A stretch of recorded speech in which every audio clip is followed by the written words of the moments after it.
just ask you to speak to me. Okay. You can ignore the camera. All right. You can start off by telling me your name, where you live, and what you do. Keith Shelton. I live in Denton. I recently, about a year ago, retired from the University of North Texas journalism faculty. And were you born and raised in Texas?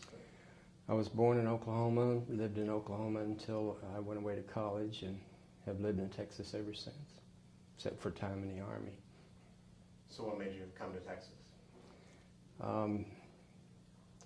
It was the nearest school that I could afford to my hometown in Oklahoma.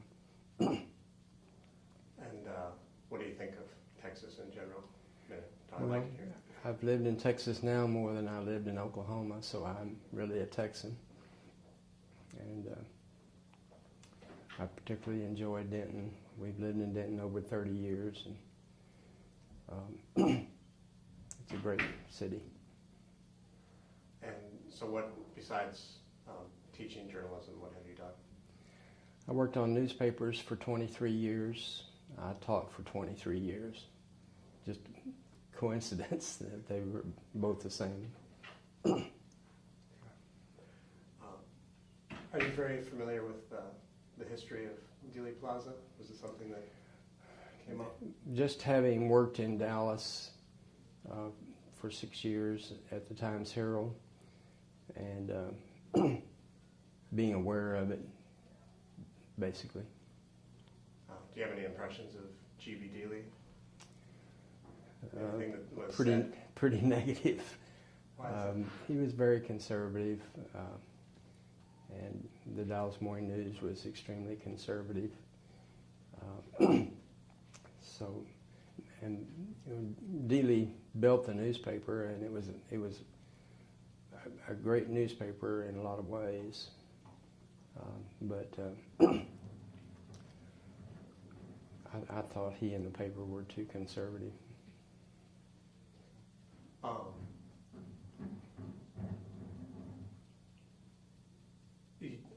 G.B. Dealey, the father or the son that took over when in the 60s? Well, Ted Dealey is the one who was there in the 60s. G.B. Dealey's the one that founded the paper. Right. And you thought they were both too conservative? Or? Well, one of the great things the Morning News did under G.B. Dealey was to oppose the Klan in Dallas. The Ku Klux Klan was very strong in Dallas in the 20s, and the Morning News opposed them, and that took a lot of courage. So I admired them for that. But I guess the paper was more conservative under Ted Dealey. And what were your impressions of President Kennedy when he was still president? Well, I was a great admirer. I think most of the country were favorable to him as a person. He was young and good-looking and rich, and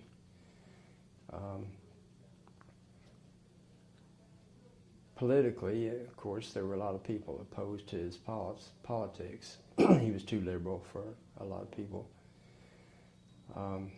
but I admired him and his policies. And so can you tell me about that Dallas trip? You followed him on the whole trip, correct? Right. Tell me what you remember about the trip.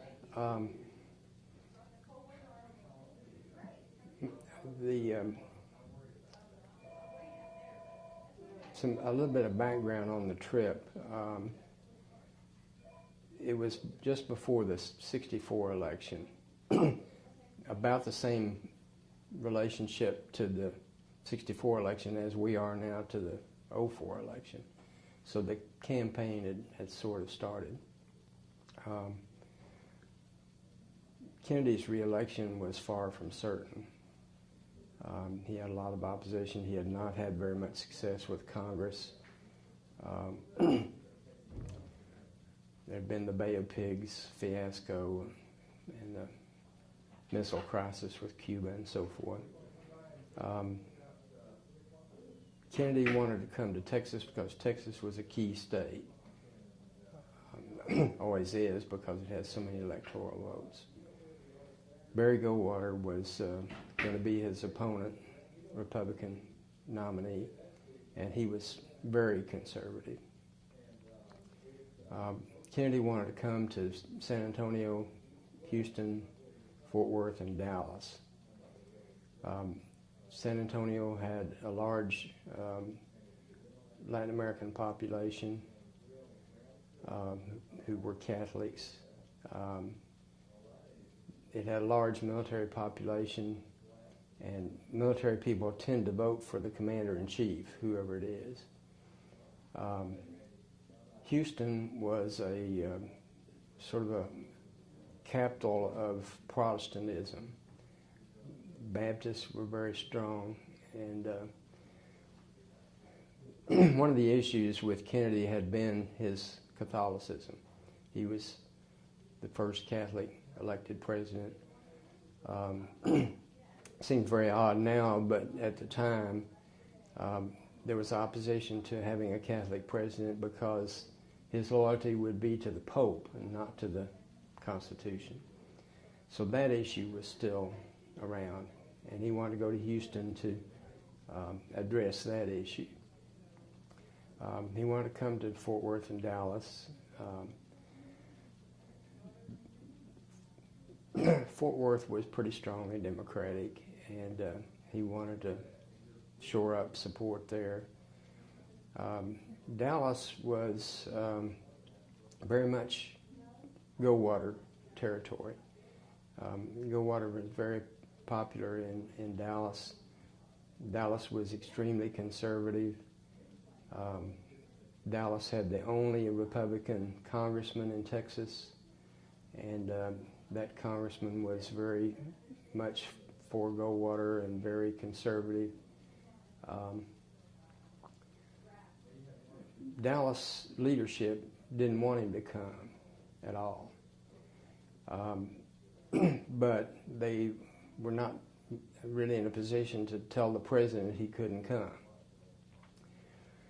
So there was a compromise worked out. It was to be a nonpartisan visit. He was to be here as president, not as a Democrat, not as a candidate. And his visit was supposed to be nonpartisan. The Dallas Citizens Council sponsored it as a nonpartisan organization. So that was the background of his trip. My assignment was to join the presidential traveling press at San Antonio. I covered him in San Antonio, Houston, Fort Worth, and Dallas. I wrote stories about the San Antonio and Houston trips, and I covered the breakfast at Fort Worth where he spoke. Then my assignment was to cover the speech at the Trade Mart at noon. The night before, I had gotten a copy of the text of his speech to be delivered at noon. I wrote a story based on that speech, and I filed a copy of the full text.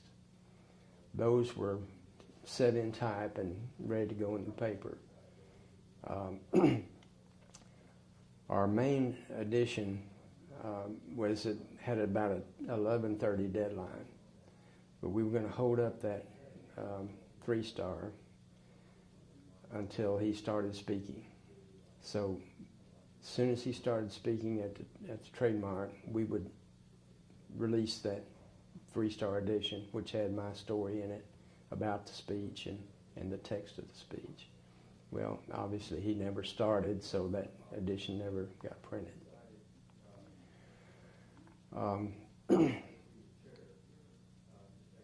I took notes from Love Field all the way in, even though I wasn't assigned to do that. It was just sort of instinct. So I had a lot of notes about the motorcade route. When I went by the Dr. Pepper sign on Mockingbird Lane. I wrote down the time and temperature, just every detail that I could write down.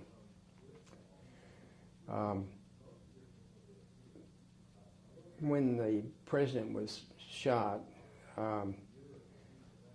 our bus had turned north on that one-block jog on Houston Street. So we were at ground level, and the president's car was on that decline, so we couldn't see the top of the car, but our photographers saw the rifle sticking out the window. When we heard the shots, about half the people on the bus yelled at the driver to stop so we could see what happened.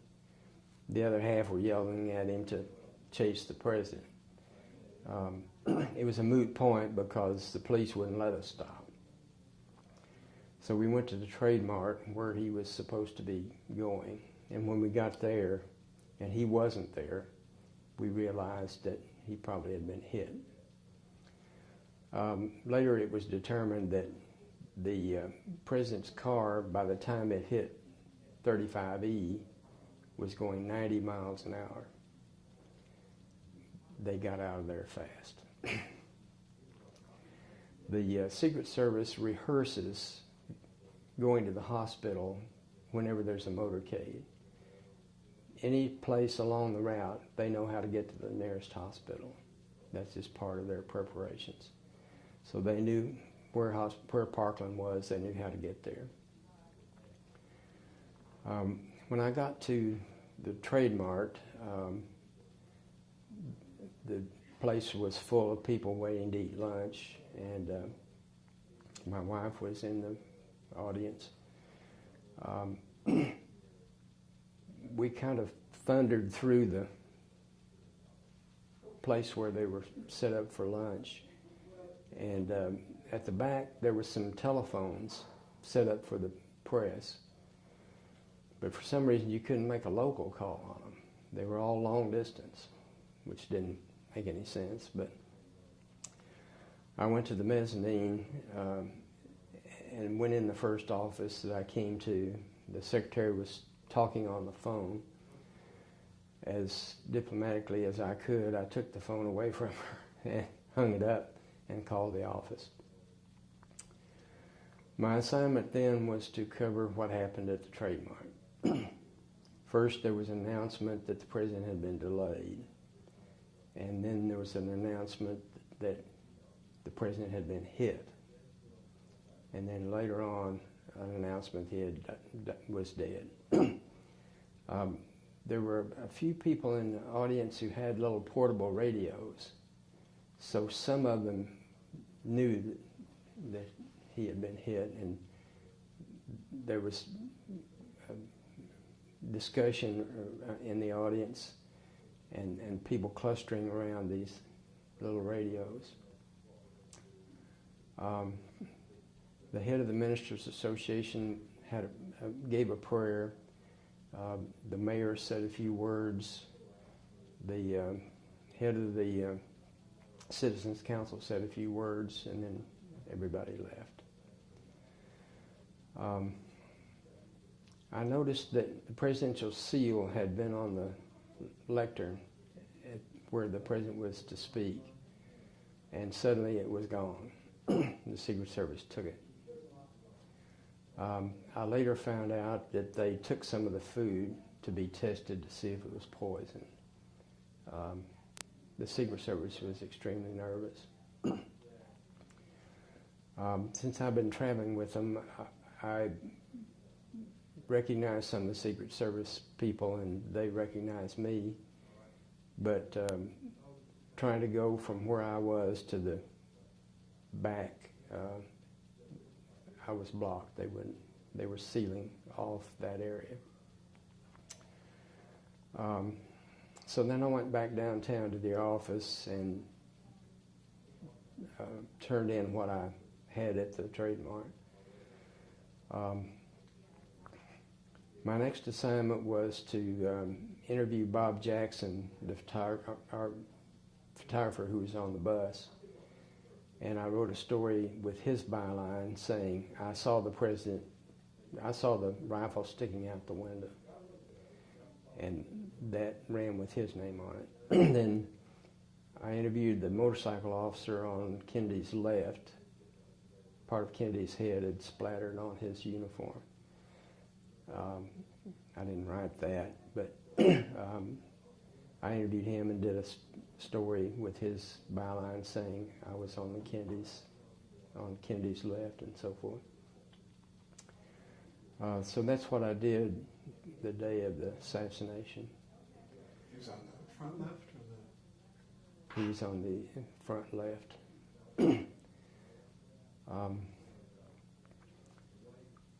I had been putting in long hours the previous 2 days.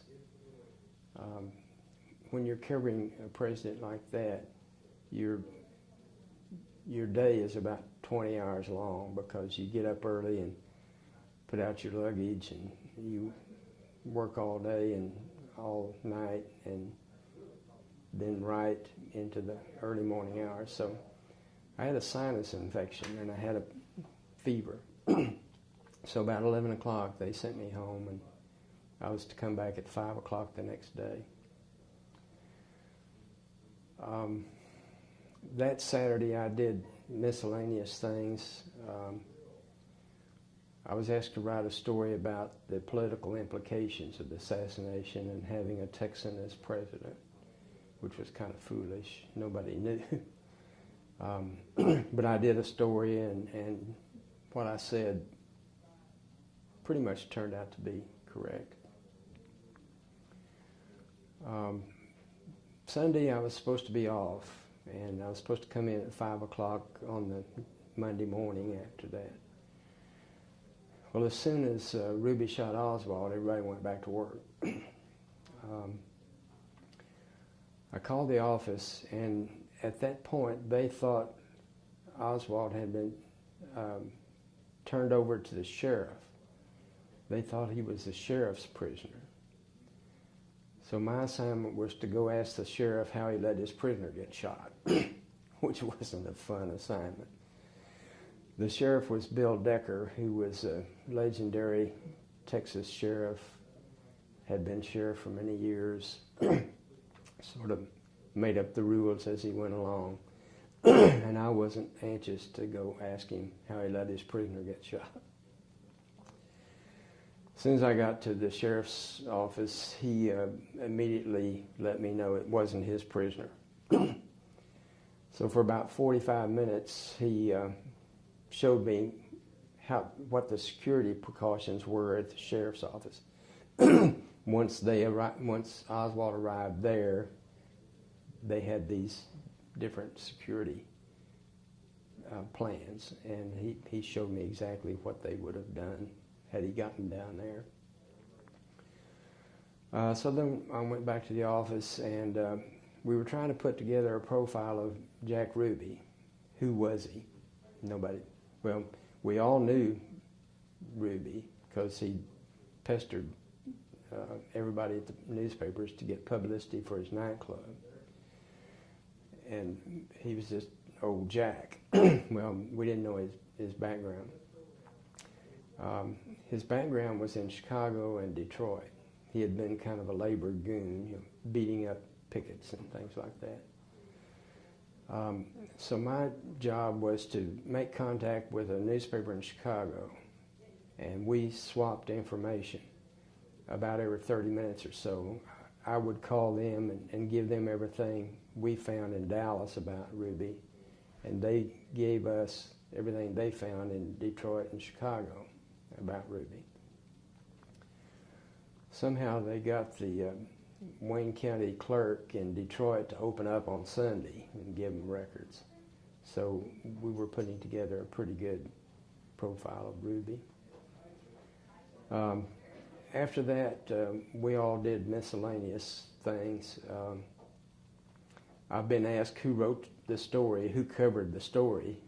Well, we all did. We all did bits and pieces, and it was put together by the rewrite desk at the paper. So we went back to our regular jobs, but we were all doing assassination-related things for several months, dealing with out-of-town media and that kind of stuff. Had you met the president before or seen the president personally? I'd covered him before. You don't really meet him, and he didn't have any press conferences that I covered, but I had covered him previously. What was your impression of him firsthand? Well, he was very charismatic. Wherever he went, he dominated the scene. He was an extremely good politician. He paid a lot of attention to details. He was just very skillful and charming. And what were your impressions of Governor Connolly? Well, I had covered Governor Connolly for a long time. I covered him when he was first a candidate. Well, I first knew him when he was the main aide to Lyndon Johnson as senator and vice president. So I had known him because he was part of Johnson's staff, just marginally. But I wrote, I think, the first story saying he was going to be a candidate for governor. One of my contacts in Dallas was regional governmental affairs director for Ford Motor Company. His job was to keep track of politics and government in Texas and Louisiana and I think maybe Oklahoma. So he was a good source, and he was close to Lyndon Johnson and John Connolly, closer to Connolly. He tipped me off that Connolly was not well known. He was in Kennedy's cabinet. He was, I believe at the time, Secretary of the Navy. But the general public didn't know him very well. And Price Daniel was governor of Texas and was running for re-election, and everybody expected him to be re-elected. Well, I told this contact that I would run a story saying he was going to resign from the cabinet and run for governor. But Connolly couldn't be quoted. Nobody could be quoted. If Connolly had said he was going to run for governor, he would have been ineffective as a cabinet member. He would have come under election laws and so forth. So he couldn't announce it. Excuse me. But he needed to get the word out because he didn't want his friends to get committed to Price Daniel.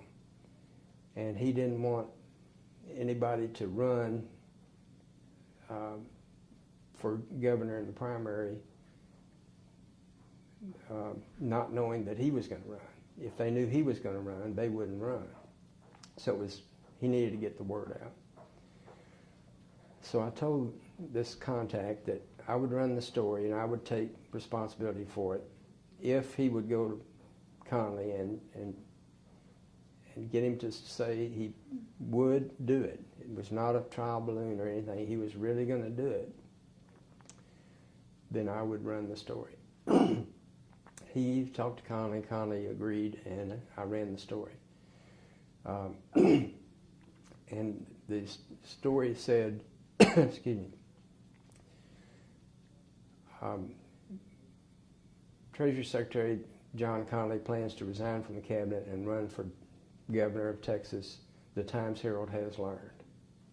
No source. So it was my responsibility. If it didn't happen, I was dead as a political writer.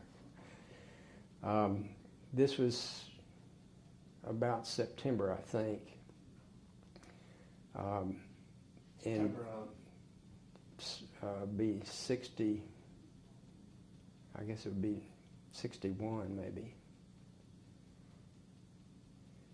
And in December, the New York Times ran the same story. And then in January, he announced. So I was greatly relieved.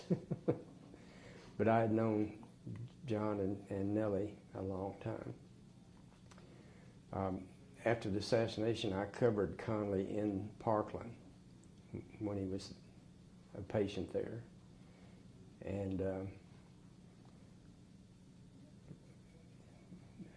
later, maybe a year later, when he had his last checkup at Parkland, I went with him and Nellie.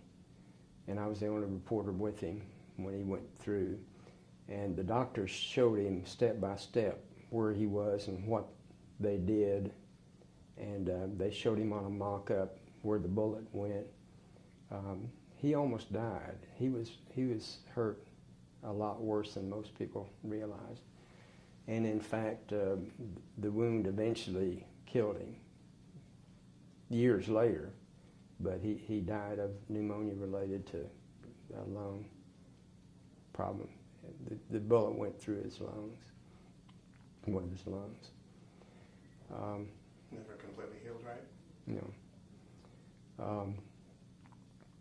But that was my relationship with Connally. So you had a favorable impression of him as... Oh yeah, he was a great man. And when he first announced that he was going to run, I went down to his ranch at Floresville and spent the day and did a long profile story about him, interviewed him and his brothers, and did a magazine story. The Times Herald had a magazine on Sundays in those days, and his profile ran in the Sunday magazine. What did you think of his later decision to switch parties? I was very disappointed in that. I thought he owed more to the Democratic Party than that. But I understood why he did it. It was pragmatic. Johnson was grooming him to be president. Johnson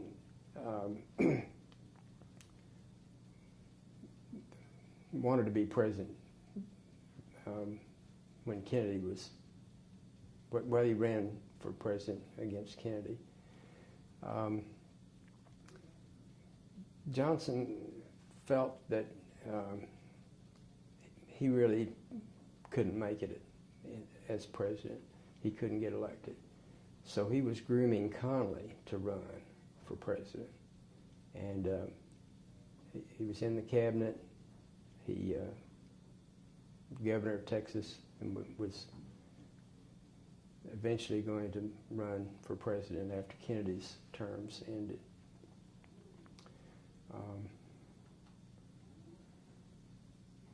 Once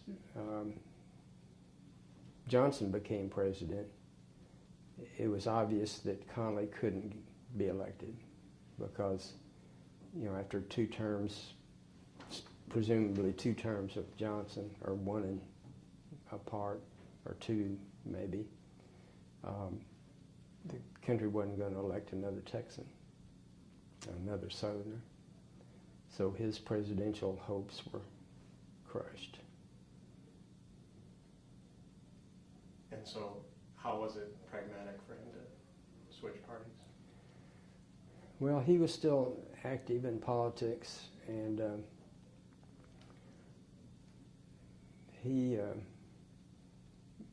the Republican Party had grown a lot and was important, and he was appointed Secretary of the Treasury, so he had political appointments. But I don't think he had presidential ambitions anymore. But I'm just wondering just because Texas went Republican, it was pragmatic? Well, and Nixon was elected, so the Republicans were in the White House. That was a factor. And what were your impressions of Johnson? Johnson was an enigma. He had several personalities. He as a reporter, sometimes he'd greet you like a long-lost son and put his arms around you. And sometimes he would just snub you and wouldn't even talk to you. He was a very interesting man. He had a lot more ability than he ever got credit for. But he could be mean and arrogant and a lot of different things. But he got things done. When he was in the Senate and Sam Rayburn was in the House, those two men could get just about anything done they wanted done. I covered Johnson a lot, some as president, but mostly before as a senator and vice president.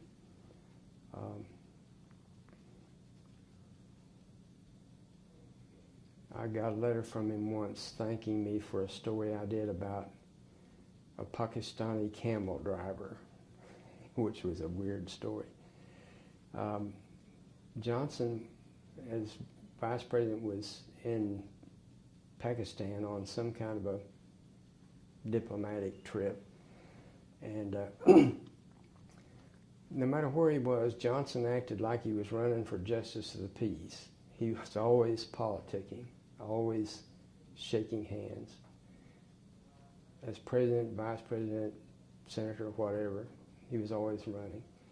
Well, in Pakistan, he did the same thing. He went through the crowd shaking hands with Pakistanis like he was trying to get their vote. Well, he was introduced to this Pakistani camel driver named Bashir Ahmad. And typical Johnson, he just said, you know, if you're ever in the United States, come and visit us. And in Texas, at the ranch. Well, nobody thought anything more about it. Well, there was a program called, I believe it was People to People, where this nonprofit organization promoted trips among countries. Well, they decided it'd be a good PR deal to take this camel driver to Texas. So they brought Bashir Ahmad to Dallas, and we're going to took him then to the ranch. Well, it was embarrassing. This poor guy had never been out of his village. He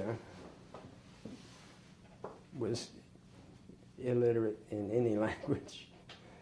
And he was just completely stunned.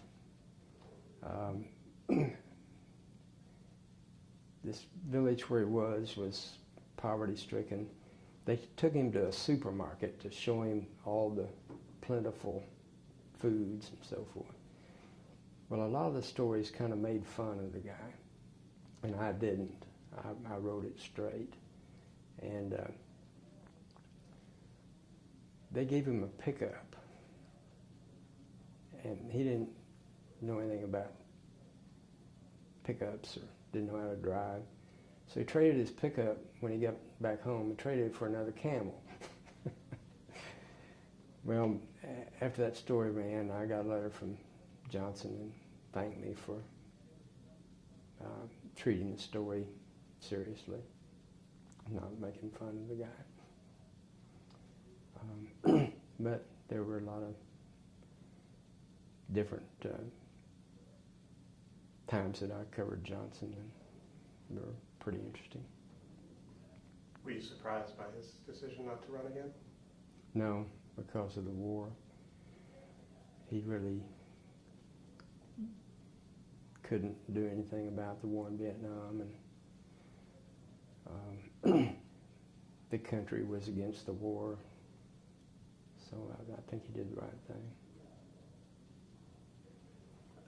Can you talk a little bit about the aftermath for Dallas, how Dallas was treated as a city after Kennedy was shot? Well, as I said, Dallas was very conservative. E.M. Ted Dealey had gone to the White House with a bunch of publishers and had criticized Kennedy to his face. And that was very embarrassing for the city, some people in the city. Time magazine did a story criticizing the Dallas Morning News because they had no middle or left columnists at all. All their columnists were very conservative. So Dallas was perceived as a hotbed of extreme conservatism at the time. General Edwin A. Walker, a retired Army general, was one of the leaders of the conservatives in Dallas, and he had a press conference and urged people to go to Mississippi and block integration. They were going to admit James Meredith to the University of Mississippi. And he led a group of people from Dallas and elsewhere to fight integration at Mississippi, and there was a confrontation with a bunch of U.S. Marshals. So at the time of the assassination, Dallas was pretty much blamed by a lot of the media and political people and civic leaders and so forth because of its right-wing atmosphere. At first, when Kennedy was shot, most people thought that some extreme conservative had done it, when in fact Oswald was, if anything, a communist, but mainly not political. Oswald had shot at General Walker and missed him. And there were indications that he had plans to shoot Nixon. So he was not political in that sense. So Dallas took a lot of criticism nationally. Dallas Townsend, who was a CBS correspondent, signed off one of his reports by saying, "This is Dallas Townsend, that is," because he didn't want to be associated with Dallas. Dallas changed dramatically. The Dallas Morning News changed dramatically.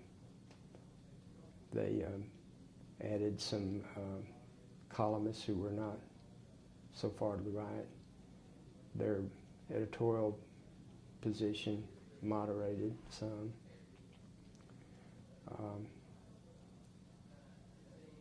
And the leadership of Dallas did a lot of things to overcome that stigma. Did you ever personally experience people who held something against Texas, or when they heard you were from Texas? Well, there were a lot of calls to the Times-Herald all over the world yelling at Dallas for killing the president. And that continued for a couple of weeks, I think. People just call up and tell you were... Yeah, they'd call from Paris or London or somewhere. Start ranting about Dallas. What things do you think helped improve Dallas's image after that? I heard one commentator not long ago say the Dallas Cowboys helped more than anything. I think the fact that the city did change, time passed, nobody blames Buffalo for killing McKinley. Nobody blames Washington for killing Lincoln. So I think time helped a lot, and Dallas changed some. One thing that occurred, first time I had to go to the White House after the assassination, the way you get in the White House is your name has to be on the gate, on the list at the gate. Then you have to prove who you are.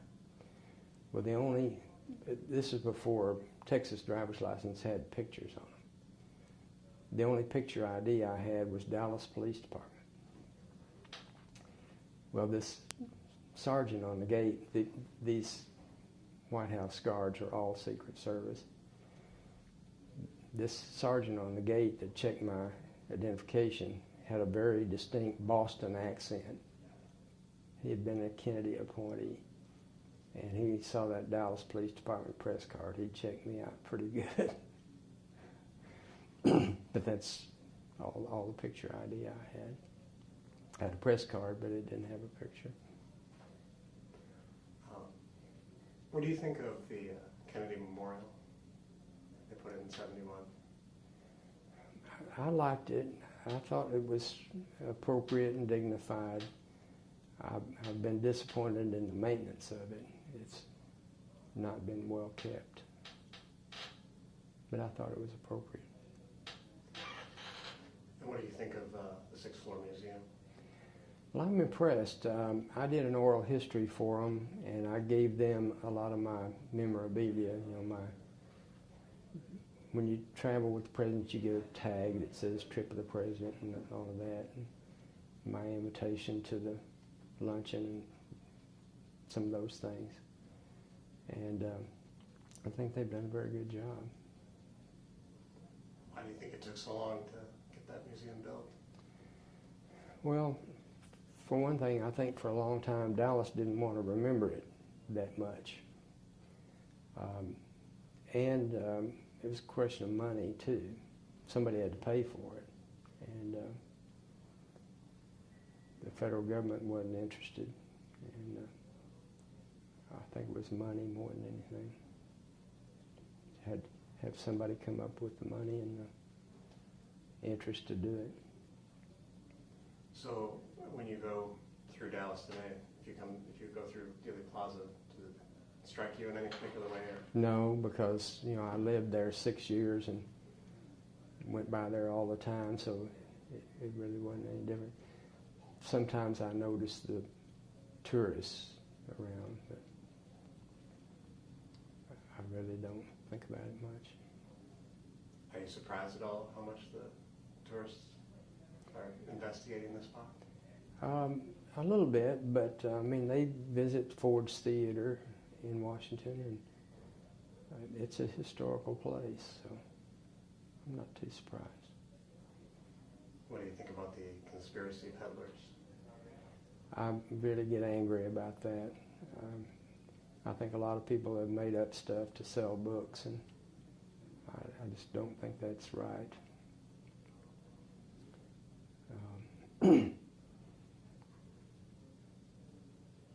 I think the Warren Commission report was absolutely right, and I think the problem is that it's hard for the public to accept the idea that one punk kid did that much damage to the country.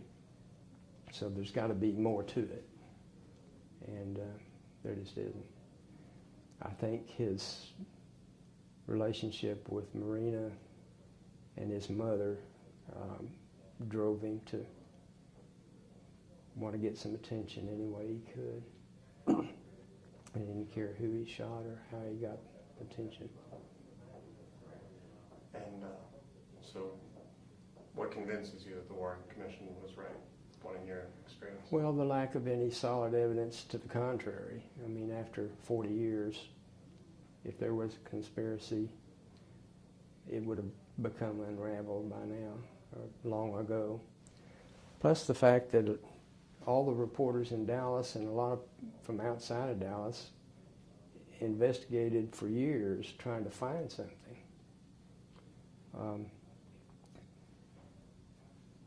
And the things that I have personal knowledge of makes me realize that a lot of these things are made up. They're phony. For example, I had one experience when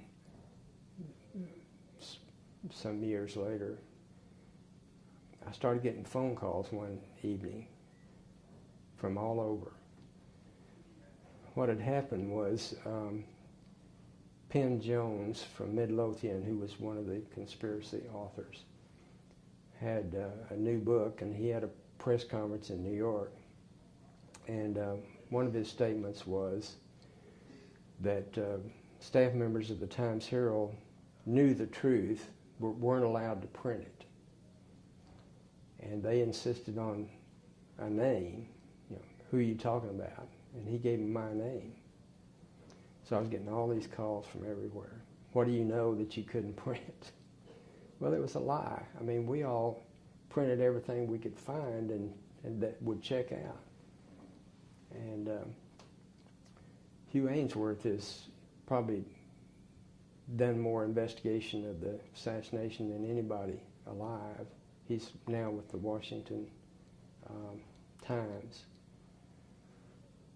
And he ran down clues and hints and conspiracy theories for years and years, and absolutely found nothing.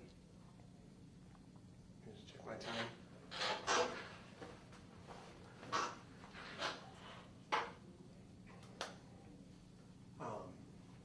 You actually heard the shots that day? Yes.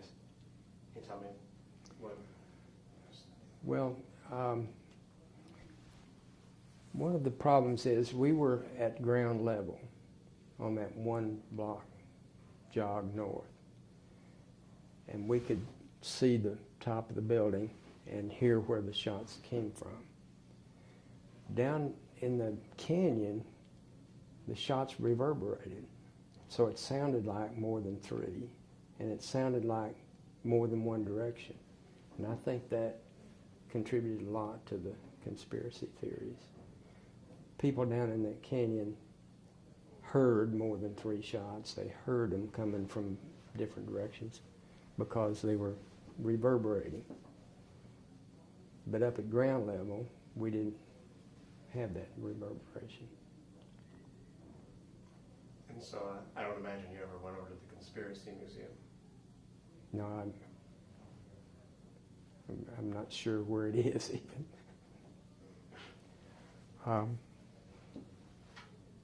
There were a lot of theories that were ridiculous. There was, I think it was Garrison in Louisiana was talking about somebody coming up from a manhole and firing the shots. And he referred to a particular opening in Dallas, and checking it out, that pipe that he was talking about was about 4 inches across, and somebody confronted him with that. And, said, it's not big enough for anybody to come out of. He said, well, there are some really small people in this world.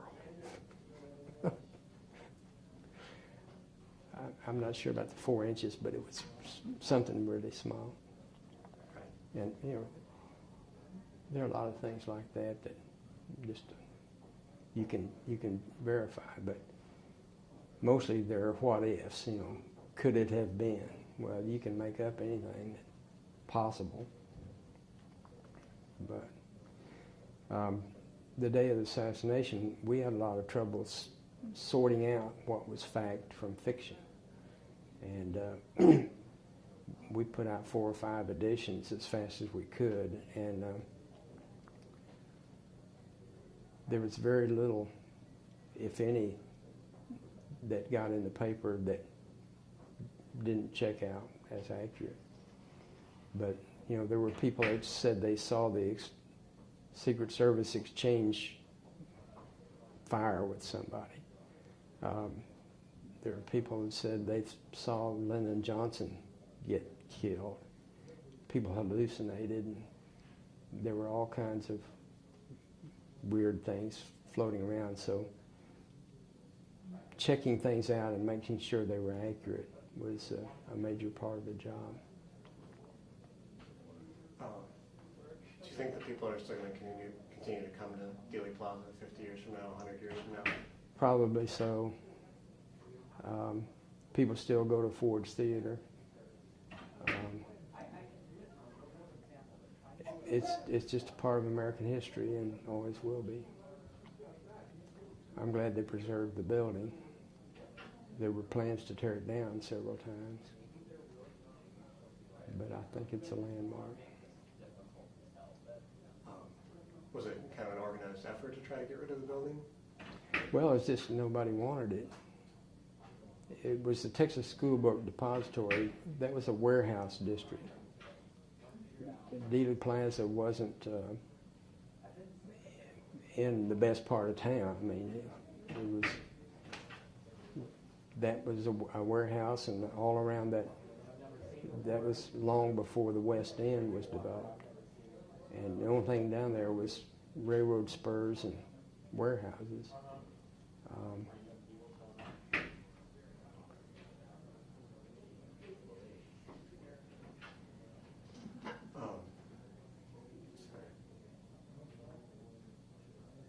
How do you think that Kennedy is remembered in relation to the presidents that you've known?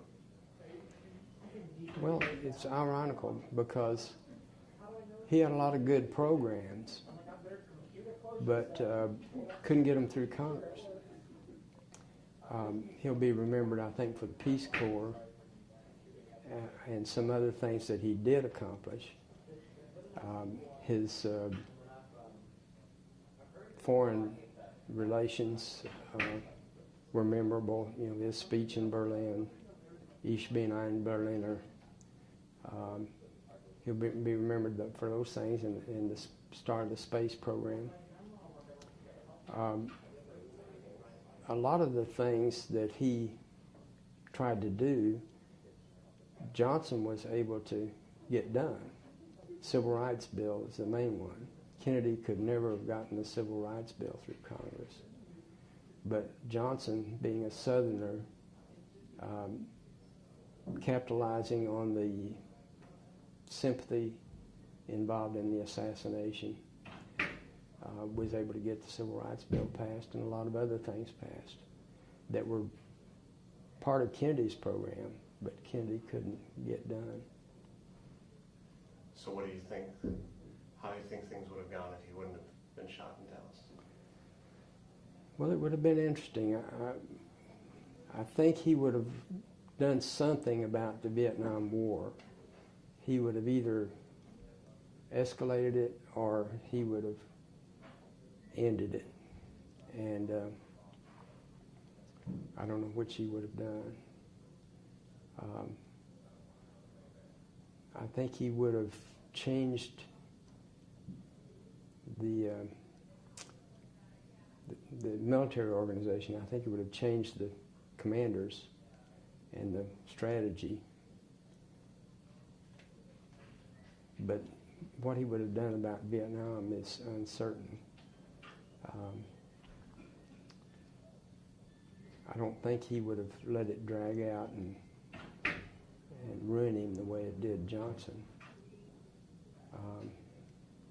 I think he would have kept trying to get the Civil Rights Bill passed. He would have kept trying to get some of his other poverty programs passed. And he would have probably had some success. But it's not really certain that he would have gotten reelected in '64. Now he's overwhelmingly popular as a historical figure, but then he faced a tough re-election battle, and that's why he made Lyndon Johnson vice president so he could carry the South. But it would have been interesting to see what he would have done. And do you have any political affiliation yourself, or are you? I'm a Democrat, but at the time I was working for newspapers, I never was active in anything and never let anybody know my politics. As a political writer, people would always ask me, are you a Democrat or Republican? And my answer was, I would always hope that you would never find out by reading what I write. And as a result, the Democrats thought I was a good Democrat, the Republicans thought I was a good Republican. Business thought I was pro-business. Labor thought I was pro-labor, simply because I tried to accurately report their position. And, you know, I would write a story and I'd get a phone call calling me a communist, and next phone call would call me a bircher, so I knew I was in the middle. So have you become politically active since you left? Not really. I vote, and I sometimes go to Democratic meetings and parties, you know, contribute a little bit, but no. It's still hard for me to be partisan about anything because of so many years on newspapers where I had to be nonpartisan. And how do you think the parties have changed since Kennedy's time? I mean, obviously the South has changed. Well, the party politics have gotten a lot more vicious. People like Sam Rayburn, as Speaker of the House, could work with the Republicans. Republicans could work with him. Johnson worked pretty well with the Republicans in Congress. Now it's just pretty vicious. It's hard for anybody to get anything done because the parties are so combative. I think there needs to be bipartisan politics. There used to be a saying that politics ends at the ocean's edge, meaning that in foreign policy it's not partisan. That's disappeared for sure.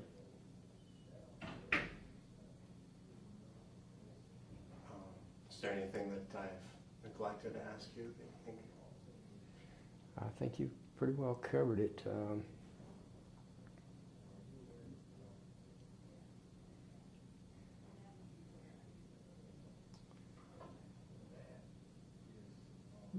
There's some interesting little sidelights about the Kennedys. Jackie went to a LULAC meeting in San Antonio and spoke to him in Spanish, which was very popular and unexpected. What kind of organization was it?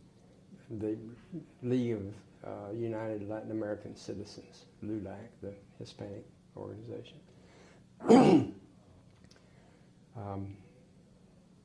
When I was covering her the day of the assassination, I didn't know anything about fashion, so I asked her press secretary to describe her outfit. And she let me know it was raspberry, not pink.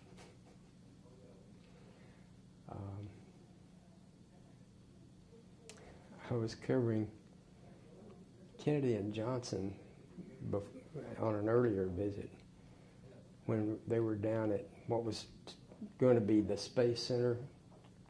It was being built at the time near Houston. And the 5 original astronauts were there. And they had a mock-up of the, what was it, Freedom 1, the first space capsule. And Kennedy got up on a ladder and peered down into the space capsule. And we reporters were on the side. And Jack Bell was White House correspondent for the AP. And he was a very tough type of reporter. When Kennedy looked down into the space capsule, Jack Bell yelled, "Be careful, Jack, Lyndon will push you in." Knowing that Lyndon and Jack were rivals, that was kind of funny. I guess the last thing I thought of is, do you feel insulted by the conspiracy community and what they kind of portray this government and Johnson? Well, I feel badly for young people who have trouble getting history straight to start with. And the fictionalized history bothers me because it's so confusing to young people.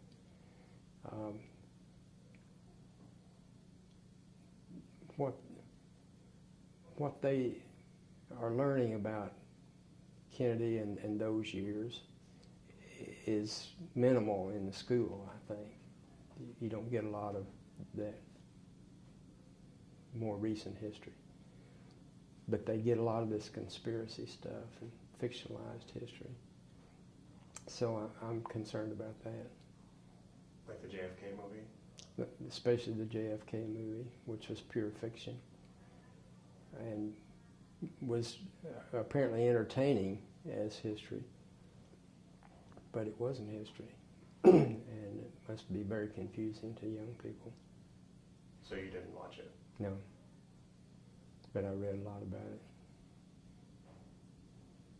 Okay. Well, I appreciate your time. Good. Very interesting stuff. Good.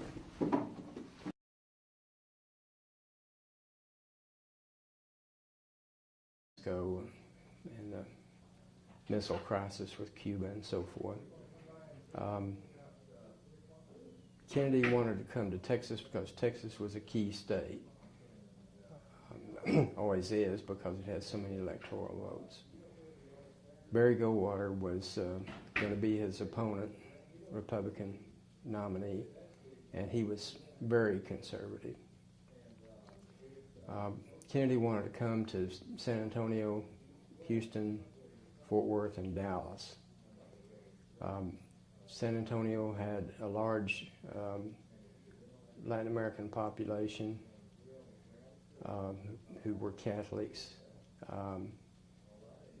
It had a large military population, and military people tend to vote for the commander-in-chief, whoever it is. Houston was a sort of a capital of Protestantism. Baptists were very strong, and one of the issues with Kennedy had been his Catholicism. He was the first Catholic elected president. Seems very odd now, but at the time there was opposition to having a Catholic president because his loyalty would be to the Pope and not to the Constitution. So that issue was still around, and he wanted to go to Houston to address that issue. He wanted to come to Fort Worth and Dallas. Fort Worth was pretty strongly Democratic, and he wanted to shore up support there.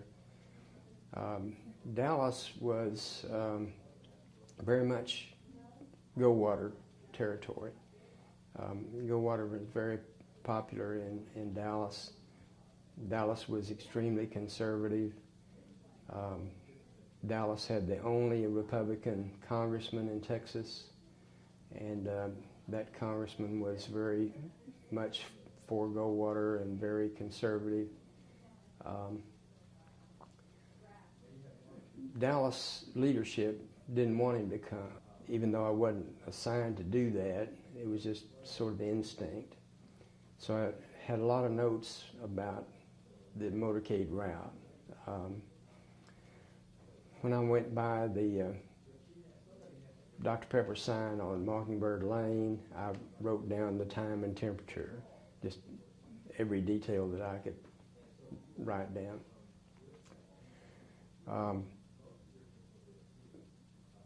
When the president was shot, our bus had turned north on that one-block jog on Houston Street. So we were at ground level, and the president's car was on that decline, so we couldn't see the top of the car, but our photographers saw the rifle sticking out the window. When we heard the shots, about half the people on the bus yelled at the driver to stop so we could see what happened. The other half were yelling at him to chase the president. It was a moot point because the police wouldn't let us stop. So we went to the Trade Mart where he was supposed to be going. And when we got there and he wasn't there, we realized that he probably had been hit. Later it was determined that the president's car, by the time it hit 35E, was going 90 miles an hour. They got out of there fast. The Secret Service rehearses going to the hospital whenever there's a motorcade. Any place along the route, they know how to get to the nearest hospital. That's just part of their preparations. So they knew where Parkland was, they knew how to get there. When I got to the Trade Mart, the place was full of people waiting to eat lunch, and my wife was in the audience. We kind of thundered through the... I thought he and the paper were too conservative.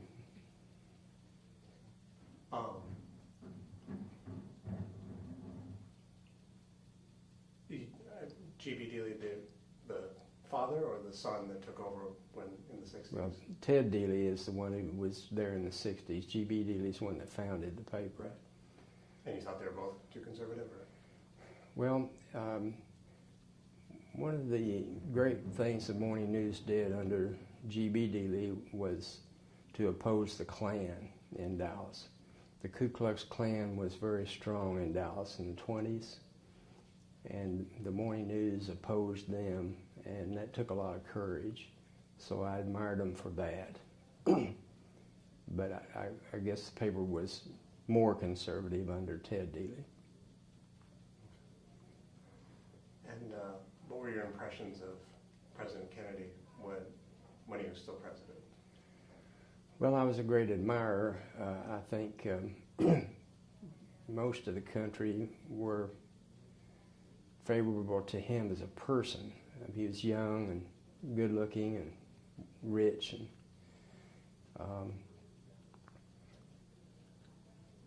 politically, of course, there were a lot of people opposed to his politics. He was too liberal for a lot of people.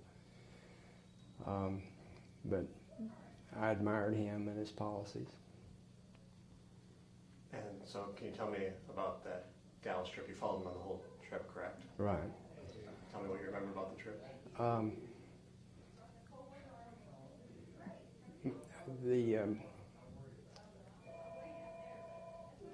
A little bit of background on the trip. It was just before the '64 election, about the same relationship to the '64 election as we are now to the '04 election. So the campaign had sort of started. Kennedy's re-election was far from certain. He had a lot of opposition. He had not had very much success with Congress. There had been the Bay of Pigs fiasco.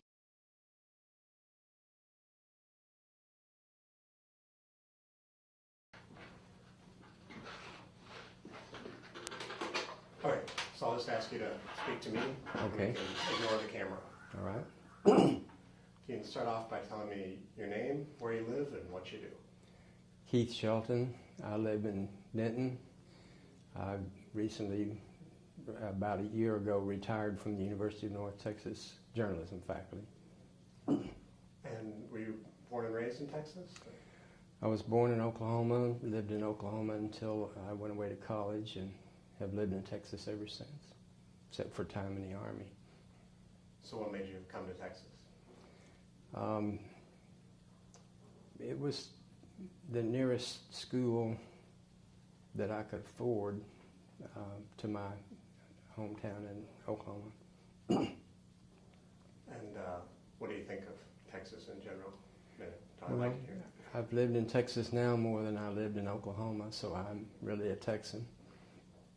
And I particularly enjoy Denton. We've lived in Denton over 30 years, and It's a great city. And so what, besides teaching journalism, what have you done? I worked on newspapers for 23 years.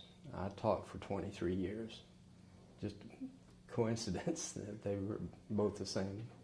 Are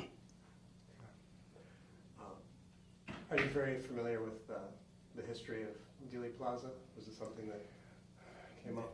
Just having worked in Dallas for 6 years at the Times-Herald and being aware of it, basically. Do you have any impressions of G.B. Dealey? Anything that was pretty negative. Why is that?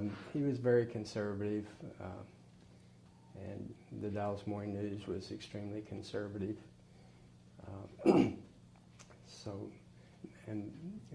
Dealey built the newspaper, and it was a great newspaper in a lot of ways, but at all.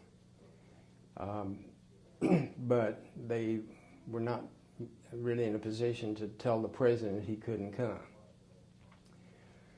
So there was a compromise worked out. It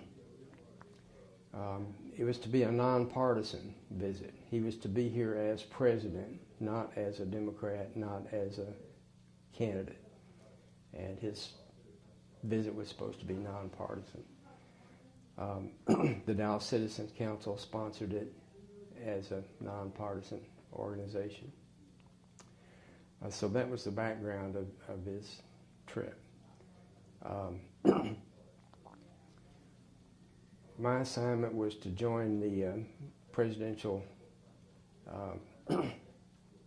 traveling press at San Antonio.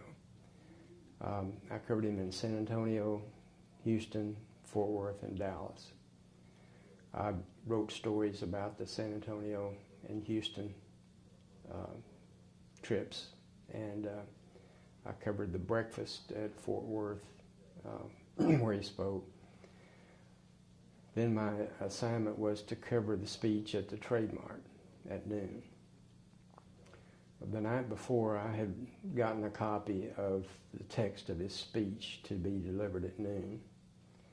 I wrote a story based on that speech, and I filed a copy of the full text. Those were set in type and ready to go in the paper.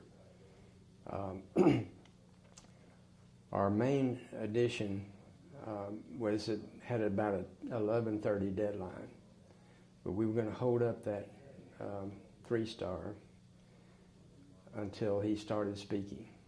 So as soon as he started speaking at the Trade Mart, we would release that 3-star edition, which had my story in it about the speech and the text of the speech.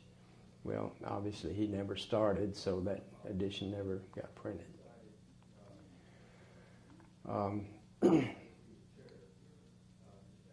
I took notes from Love Field all the way in